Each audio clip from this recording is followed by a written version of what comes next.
So you wrap up that deployment. Yep. You come home. How's coming home now that you're home? Yeah, so when I got home from Afghanistan, again, I was going to get out, but they offered me formal school. It's called Expeditionary Warfare School. It's Captain and Major School. It's a year. And I just thought, man, this deployment has taken a lot out of me, emotionally, spiritually. Like, a year in school with a bunch of other warfighters of my peer group probably really good for me rather than trying to jump into the corporate world. And so I took the EWS job instead of getting out, which was in Quantico. You owe time after that. That's right. Right. Look at you. Probably one step ahead of me. Yeah. So the catch to that is there's a 2-year requirement on the backside. So by taking the EWS job, I then was required to go serve 2 more years as a company commander. And this is going to get you out to what? How many years?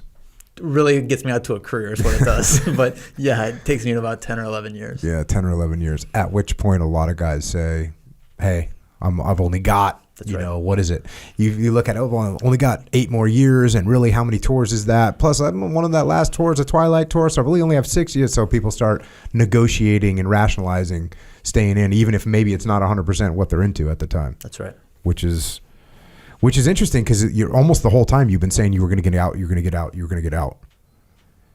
Which is weird. I actually never thought I was ever going to get out until I got out. The whole time I thought I was staying in forever. I'm like, I'm going to do 50 years. So watch this. And then it was very abrupt for me, when I was like, oh, you know what? I'm actually going to get out. And so I always thought I was going to stay in, which was, I guess it was very easy for my decision-making process because I was like, hey, what do you guys need me to do? Yeah. What do you want me to do? Want me to go do that? Go do that. Whatever. Let's go. But you were always kind of... I think it was like we started with the beginning of my story. I never had ambitions to go in the military, and this was never what I thought I would end up doing. The reason I continued to stay in is because I found a lot of purpose in being a Marine officer, and I truly enjoyed it. Truly enjoyed being around the service members. So it's one of those things where I guess my self-image was never to be a career military officer, but I continued doing it because I found fulfillment in it. Yeah, and there's also something beneficial about someone that's not considering that, I want to be, I always joke about the SEAL teams, because in the SEAL teams, if you ask a SEAL officer, a young SEAL officer, why they came in the SEAL teams, they answer, what job do you want to do? I guarantee what they're going to say is, I want to be a platoon commander. I want to be a SEAL platoon commander. That's which, by the way, is like 3 years into your career. Yeah. You ask an Army officer what they want to do, a lot of them will say, I want to be a battalion commander. I want to be a brigade commander. I want to be a division commander. That's actually in their head.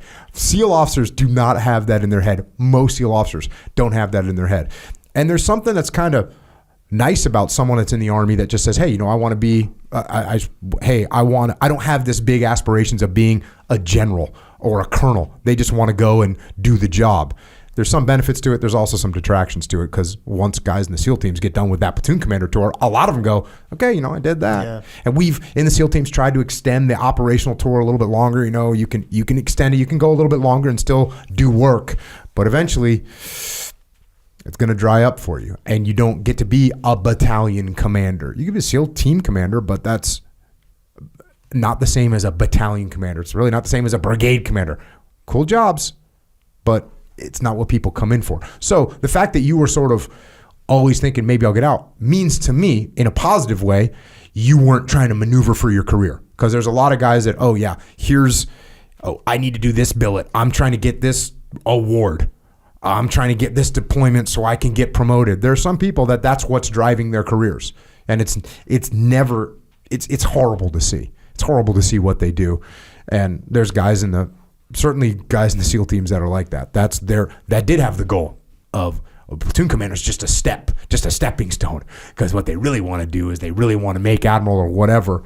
Same thing can happen in the Army as well. Same thing can happen in the Marine Corps. But for you, you're kind of like playing it by ear. Yeah. Which means you're not making decisions based on, hey, I'm going to look out for my career, which is a good thing in many cases.